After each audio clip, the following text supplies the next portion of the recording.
Good morning. Different location today and probably for at least the next 3 weeks. So I've decided to, since it's lambing season, to do my little Tuesday chats from the sheep field. And we're going to learn a little bit about sheep. For those that know about them, great.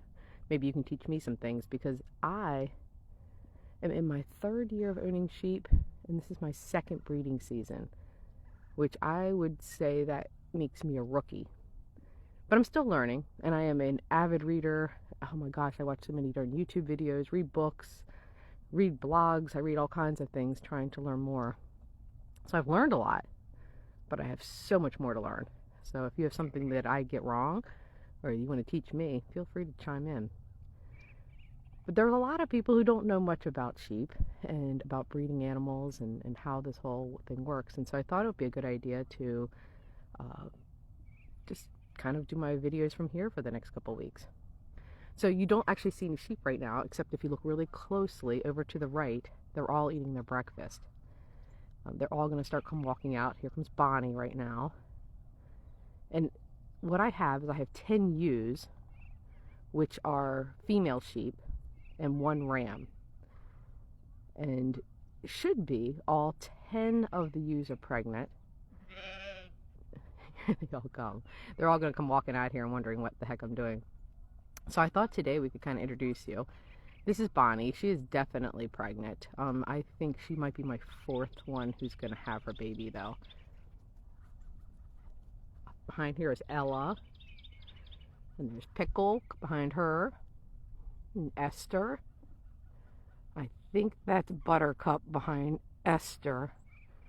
But I know Buttercup a lot better from the back. She's got this little spot on her tail that I know it's her for sure. But I'm pretty sure that's Buttercup. And then here comes Polly. Here comes our ram behind her, Pluto. And they're all going to investigate this empty bucket, thinking it must be something in there, even though they just ate. Pluto's going to beat up the bucket. And there's a few more over there still nibbling on some things. Pluto, you're funny. So these are what's called Katahdin sheep, and Katahdin sheep are what's called hair sheep. And hair sheep are pretty cool in that they do not need to be sheared. And so in the spring, and you'll start seeing it pretty soon, their hair will actually start falling out and shedding, just like a lot of other animals do in the spring, which means I don't have to shear them. So they're bred for meat, and these are bred for meat as well. And the other cool thing about them, let's see, once one of them turns around, you'll be able to see that they have their tails, and most sheep do not have their tails.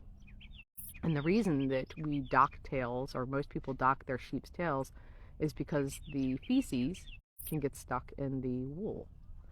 And when it gets stuck in the wool, they can get something called fly strike, which is basically, flies and maggots and everything else getting stuck in that wool. So by removing that hair, then they can't get fly strike. Hair sheep are kind of unique in that, I'm going to move this over some, are unique in that they don't have that wool, and so the feces can't get stuck in there, they don't get fly strike, which means we don't have to remove their tails, which is great. It's a lot less work for us. Traditionally, also, hair sheep are what's called parasite resistant. It doesn't mean they can't get parasites or worms. It just means that they have a less likely chance of being affected by them or contracting them at all. So you don't have to deworm them as much as other sheep. They're just generally a very hardy breed and very easy to take care of. So you'll notice that some of these are a little bit more wide than others, and they're closer to being delivery. So what I'm going to do is I'm going to take this off, and just before we finish up here, and maybe I'm thinking by next Tuesday we should have some babies on the ground. We'll see. But I'm going to go ahead and walk you around and just show you the really pregnant ones, and you can kind of see what these look like. So hold on a second, we're going to walk over there. Okay. Let's see. So Polly should be the first one to deliver. but we don't know yet. And by the way, if anybody has any questions, feel free to post them in the comments, and I'll either answer them while we're live, or I can also answer them, later if I don't see them right away.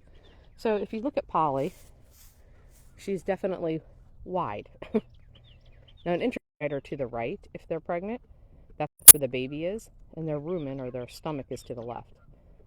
So there's a little saying, lunch to the left, baby to the right. And none of these are super pregnant, these over here. So I'm going to walk over real quick, and we're going to take a look at some of my really pregnant ones, the ones that I think are going to deliver any day. In fact, I got up really early this morning to check on them, just in case.